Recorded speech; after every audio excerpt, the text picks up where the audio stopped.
amigos, muy buenos días. Bienvenidos a esta nueva videocolumna de la Asociación de Correctores de Textos del Perú, llamada Los puntos sobre las IES. Bueno, el día de hoy, la primera videocolumna que va a abrir, el primer tema que va a abrir esta videocolumna es la corrección de textos en textos periodísticos. Exacto. Quería pedirles disculpas porque quisimos hacer la transmisión tanto en Facebook como en YouTube, pero lamentablemente solo va a estar en vivo por Facebook, luego se va a quedar grabado y lo vamos a subir también a YouTube. Bueno, muchísimas gracias por conectarse. Como les decía, esta es nuestra primera videocolumna llamada Los puntos sobre las IES, en la que muchos de los socios de ASCOT Perú van a participar y van a hablar sobre los diferentes retos que tiene el corrector en las distintas especialidades. Hoy yo les voy a hablar de la corrección de textos en el periodismo, la corrección de textos periodísticos, ¿sí? Me presento, mi nombre es Grace Galvez Núñez, yo soy periodista, lingüista y luego me especialicé en corrección de textos. Hace más de 10 años me desempeño trabajando en medios escritos, ¿sí? En medios de comunicación escritos. Hace 5 años trabajo en la sección Control de Calidad del diario El Comercio como correctora. Pero también he trabajado en medios como Perú Shimpo, que es el diario de la colectividad peruano-japonesa, y también en distintos medios especializados. He trabajado en revistas de autos, por ejemplo, he trabajado en la revista Gisela, que es de espectáculos, he trabajado en revistas de minería, medio ambiente, ¿no? Siempre ligada al ámbito periodístico. Bueno, ¿qué sucede con el corrector en el ámbito periodístico? Pues el corrector en este ámbito tiene que manejar en primer lugar el argot, la jerga periodística, ¿sí? Por ejemplo, ¿qué tenemos? La volada, el cintillo, la bajada, la entrada, el gorro. Los periodistas utilizan esto, ¿no?, para identificar las diferentes partes de la estructura de sus textos periodísticos. Entonces el corrector tiene que estar familiarizado con este lenguaje, ¿no? Este lenguaje del periodista, ¿sí? ¿Cuáles son los mayores problemas que enfrenta el corrector al momento de revisar el texto? ¿Sí? Les voy a contar en primer lugar lo que a mí me parece es un gran problema al que siempre tenemos que estar muy atentos los correctores en este ámbito, y es el tema de los nombres, ¿sí? El tema de los nombres es un tema bastante delicado y bastante especial. ¿Por qué? A ver, a un Esteban Cabello, ¿sí?, le pueden poner Esteban Caballo o Esteban Cabellos, lo he visto, ¿sí? O por ejemplo a un Juan González, ¿sí? A veces el periodista va, hace la entrevista, ¿no? ¿Cómo se llama usted, Juan González? González puede escribirse, ¿no?, con Z y S, o puede escribirse con Z y Z. Y ustedes saben que si se escribe con Z y Z debe tildarse, ¿sí? Pero a veces en un mismo texto, en una misma nota informativa, en un mismo artículo, podemos encontrar el apellido González escrito de diferentes maneras, ¿sí? A veces incluso le ponen Z y S y aún así tildan cuando no deberían. Entonces el corrector debe siempre hacer la tarea de verificar los nombres, porque esto es muy importante, ¿sí? ¿Qué pasa cuando sale un nombre errado? Al día siguiente, el mismo diario, el mismo medio tiene que rectificarse con la llamada a veces fe de erratas, que debería ser fe de errores, ¿no? Tiene que rectificarse, hacer una nueva nota, disculparse. Para evitar esto está el corrector, ¿sí?, que siempre debe verificar los nombres. A ver, por ejemplo, también he visto nombres de instituciones, Ministerio Público, a veces por allí ocurre algo que se llama descuido, Ministerio Público he leído, o Ministerio Público también, sin tilde. Estos detalles tenemos que leerlos con mucho cuidado. Cuando teníamos de presidente a Pedro Pablo Kuczynski, ahí había un problema enorme con su apellido, como son tantas consonantes, ¿no? Juntas, ¿no? La C, la S, después venía la Y. Entonces, allí teníamos que tener, pero mirar con lupa el apellido cada vez que lo encontrábamos, porque tenía que estar bien escrito, ¿no? Por eso es que ya muchas veces se prefería simplemente ponerle PPK, ¿no? Para que no haya ese problema. También cuando falleció, por ejemplo, Fernando de Cislo, ¿no? Ese apellido Cislo también, complicado, ¿no? Pero el de Cislo, ¿han visto estos apellidos que tienen la preposición, ¿no? Entonces el periodista tiende a poner todo el nombre en mayúscula, ¿no? Incluso la inicial de la preposición de, ¿no? Esto debe ir en minúscula, ciertamente. El corrector entonces hace esa corrección, pero luego cuando informaban y decían Cislo ha muerto, pero su apellido no era Cislo, su apellido es de Cislo. Entonces allí se tenía toda una conversación para explicarse, tenían que llegar a acuerdos con los periodistas, ¿no? Y allí pues ocurre un problema, ¿no? Y también tenemos que, hay muchos medios que tienen acceso al RENIEC, ¿sí? Y esto también es importante. ¿Por qué? Porque a veces cuando un padre inscribe a su hijo, pues escribe, no hay norma en ese aspecto, ¿no? Entonces, los nombres de cada uno puede estar escrito de distintas maneras, ¿no? Por ejemplo, nuestro atleta peruano, Cristian Pacheco, cuando ganó su medalla, ¿no?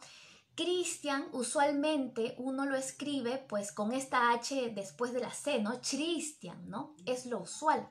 Pero el apellido de nuestro medallista, el nombre de nuestro medallista tenía la H luego de la T. O sea, no tenía la H luego de la C, sino luego de la T. Y esto lo tuvimos que verificar en el RENIEC. Entonces, el corrector debe hacer el pedido. ¿Para qué? Porque el nombre es muy importante, los nombres de los entrevistados, de los personajes que salen en las noticias, en nuestros artículos, tienen que salir correctamente escritos, ¿sí? Bueno, algunos de estos errores que les comentaba, por ejemplo, de Esteban Cabello, le ponen Esteban Caballo. Este cambio, pequeñísimo cambio de vocal, se llama descuido. ¿Qué cosa es el descuido? Falta de cuidado al editar, al escribir y al editar, ¿sí? Esto ocurre mucho, ¿no? Cambio una letra por otra, de repente omito una letra o pongo una letra de más. Aquí hay un ejemplo muy gracioso, ¿no? Que de verdad iba a salir, ¿no? Iba a salir publicado. El presidente salió de la clínica apoyado en 2 mulatas. Esto no era lo correcto. Lo correcto era salió apoyado en 2 muletas. ¿Se dan cuenta? Por este pequeño descuido, este pequeño cambio de vocal, cambia absolutamente todo el sentido de la noticia. Entonces el corrector debe tener tal ojo de estar muy atento a esos detalles. ¿Por qué? Porque cambio toda la noticia con un cambio de letra. O por ejemplo, si algo cuesta 50 soles, por allí se me escapa un cero de más, 500 soles. Es un cambio enorme, ¿sí? Enorme, y pasa. Otro ejemplo interesante es infligir versus infringir, ¿no? También allí, miren, la gente se confunde, el periodista también con la presión se puede confundir. He leído, le infringió daño. No, ¿cierto? Lo correcto debería ser le infligió daño, ¿no? Uno infringe la ley e inflige daño, ¿no? Bueno, otro aspecto en el ámbito de la corrección en textos periodísticos es la ortografía, ¿no? La ortografía también juega en contra de algunos periodistas. Por ejemplo, errores de tildación, ¿sí? Errores de puntuación también. Comas, puntos, puntos suspensivos, signos de admiración, signos de interrogación, ¿no? Creo que el mayor problema son las comas, ¿no? Las comas siempre generan confusión, ¿no? ¿Cuál es el error que yo más encuentro sobre comas? Es la coma criminal. La coma criminal está por todos lados, ¿no? O sea, El periodista a veces como se imagina el texto, ¿no? O incluso tal vez lo pueda enunciar, lo habla, ¿no? La ministra de Educación señaló tal cosa y como hay una pausa, ¿no? La ministra de Educación señaló, ¿no? Entonces creen que la pausa implica poner la coma, ¿sí? Pero esa es la coma criminal. La coma criminal es la que se pone entre sujeto y verbo o entre verbo y objeto, pero se pone de manera errada, ¿no? Creyendo que porque uno hace pausa al hablar, también debe hacer la pausa al escribir con la coma, ¿no? Pero la coma no implica necesariamente una pausa, sino cada coma tiene una razón de ser, cada coma tiene su nombre, ¿no? Y la coma más obviada, la coma más olvidada es la coma vocativa, ¿no? Cuando estamos en ambientes patrios, de repente fiestas patrias, épocas futbolísticas, ¿no? Donde juega la selección peruana, siempre se pone vamos Perú, fuerza Perú, te amo Perú, y la coma se obvia, siempre se obvia. Entonces la coma vocativa también es algo a lo que debemos estar muy atentos los correctores de textos periodísticos. Cuarto error, el tema de la gramática. Hay a veces un mal uso del lenguaje, excesivos gerundios. Los periodistas no sé por qué aman los gerundios, ¿no? Debemos controlar eso. Queísmo, dequeísmo. A veces el entrevistado dice, ¿no? Yo pienso de que debe ser así, ¿no? El entrevistado lo dice y el periodista al momento de desgrabar, ¿no? De transcribir el audio al texto, lo pone tal cual, ¿sí? Entonces ahí hay un problema de dequeísmo. Lo correcto debía ser yo pienso que, ¿no? Bueno, también existen las redundancias. A ver, el verbo favorito de los periodistas es dijo, ¿no? Dijo en todo el texto, parece que no conocieran otro verbo, ¿no? Entonces el corrector allí tiene que tener toda su lista, ¿no? Dijo, señaló, acotó, aseveró, afirmó, puntualizó, resaltó, finalizó. Tantos verbos que existen, entonces allí tenemos nosotros que ir jugando para que no se repita el mismo verbo en todo el texto, ¿no? Esta es la redundancia. O los lugares comunes también. Han escuchado que los periodistas dicen dantesco incendio, tensa calma, lugares comunes, frases hechas, repetitivas. También tenemos que nosotros evitarlas, tratar de corregirlas, de mejorarlas, ¿no?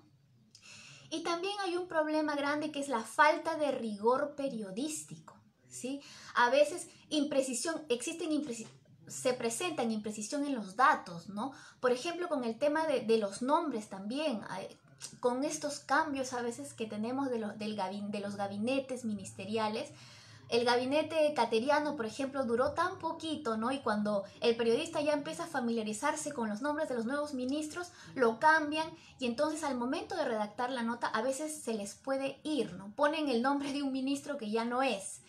El corrector, ¿qué tiene que hacer entonces en este caso? Tiene que informarse. El corrector debe leer las noticias, estar al día con el acontecer porque en eso trabaja, ¿no? El corrector de textos periodísticos debe estar muy informado de todas las noticias, ¿no? Se cometen no solo estas imprecisiones, sino también, por ejemplo, de fechas, de cifras o de cargos también, ¿no? De cargos. A veces se confunden los periodistas de el cargo exacto, luego tienen que hacer al día siguiente la rectificación, ¿no? Este es un problema. Por eso el corrector debe estar atento y muy informado, ¿sí? He encontrado también, por ejemplo, que a veces ustedes saben que en el papel, en un medio impreso, constantemente el periodista tiene que editar. ¿Por qué? Porque hay un problema con el espacio, ¿no? A veces uno puede hacer una entrevista de media hora y toda esa entrevista no te va a entrar en el espacio que te dan. Y en este tema de la edición, a veces uno levanta la nota, titula, ¿sí? El periodista titula con un tema y luego eso ya no se encuentra en el texto. Sí, a veces uno como corrector, yo he leído, pero lo que está en el titular no está en el texto. Entonces debemos estar muy atentos porque el periodista con tanta edición, y no solo el periodista, después lo pasa por otros, ¿no? Por el jefe, el editor, entonces por allí van cortando cosas y uno tiene que estar atento. Si se levantó con una información, esa información debe estar desarrollada en el texto, ¿sí? Bueno, esto también, también he visto cuando he trabajado en medios pequeños, ¿sí? Que invitan a columnistas, ¿no? A personas externas a que escriban un artículo, algo sobre algo que conocen, ¿no? Pero estas personas a veces no son periodistas. O incluso estas personas ni siquiera tienen pericia, ¿no? Algo, ¿no? Acerca de la redacción. Son muy expertos en ciertos temas, pero no están, ¿no? dedicados a escribir. Entonces allí prácticamente se tiene que rehacer, ¿no? Y como tengo la ventaja de ser periodista, podría hacerlo. No es lo ideal, no es el trabajo del corrector. Pero bueno, como estamos, los medios impresos trabajan mucho con presión, contra el tiempo, y tiene que salir sí o sí, y tienes que terminarlo sí o sí. Ese también es un reto grande para el corrector periodístico, ¿no? Finalmente, para concluir, hablemos del libro de estilo. Este es un complemento que debe existir en todo medio de comunicación. Todo medio de comunicación escrito debe tener su libro de estilo. ¿Para qué? Para que haya uniformidad de criterios, para que también se recoja cuál es el estilo del diario, ¿no? Por ejemplo, si cuando se va a hacer un anuncio a la gente se le va a hablar de tú o de usted, ¿no? ¿Qué es lo que quiero transmitir? Todo eso debe estar en el libro de estilo. Por ejemplo, Cusco puede escribirse con S o con Z. ¿Cómo lo vamos a trabajar en nuestro medio? Tomas una decisión y todos tienen que escribir igual. Ceviche lo vamos a escribir con B o con V. Periodo, con tilde o sin tilde, ¿sí? New York o Nueva York. ¿Qué vamos a decidir? ¿A tratar de castellanizar o vamos a mantener, ¿no? La palabra en su idioma extranjero, ¿no? Esas decisiones se tienen que tomar y tienen que estar en un libro de estilo. Y también se tiene que llegar a acuerdos, ¿no? Por ejemplo, sobre las nuevas palabras que van saliendo con el acontecer del día a día, con la noticia del día a día. Por ejemplo, taperloncherismo, salió esta nueva palabra, ¿no? Con todo el escándalo de las coimas, ¿no? O por ejemplo los apelativos que se les ponen a los congresistas, ¿no? El come oro, la lavapiés, cómo trabajamos estos nuevos términos. Allí el corrector tiene que estar, ¿no? Seguir con su conocimiento de la norma, ¿no? Puede decir cómo se va a escribir esa palabra en el medio, ¿no? Los cuellos blancos del puerto, estos nuevos nombres que van saliendo, Fujirata, Fujitaper, todas estas nuevas palabras, ¿no? Y eso también es lo que tratamos de hacer en la Asociación de Correctores mediante nuestra página de Facebook, en Instagram y también en Twitter, ¿no? Tratamos de recoger justamente todas estas nuevas palabras que van surgiendo. Por ejemplo, alrededor del coronavirus, del tema del COVID, han salido muchas palabras, cómo se van trabajando, ¿no? Y este es el aporte que nosotros en ASCO tratamos de darles, pero en un aspecto más local, porque ustedes saben, existe la Fundeu, que es una gran ayuda al corrector de textos periodísticos, es una gran ayuda. Pero como son de España, a veces la norma está más para allá, ¿no? En ASCOT lo que tratamos de hacer es lo más local, ¿no? Temas más locales para contribuir a los periodistas, con los periodistas y con el corrector de textos periodísticos para que sepan cómo pueden ir trabajando estas nuevas palabras que van surgiendo en nuestro ámbito. Bueno amigos, eso ha sido todo por hoy. Muchísimas gracias. Este video va a quedar grabado. Luego lo vamos a subir también a YouTube. Y este miércoles, pasado mañana, nuestro socio Joe Poma Luna Victoria va a estar en los puntos sobre las CIES también. Y él con el tema la corrección de textos literarios, ¿sí? Nos vemos amigos. Muchísimas gracias.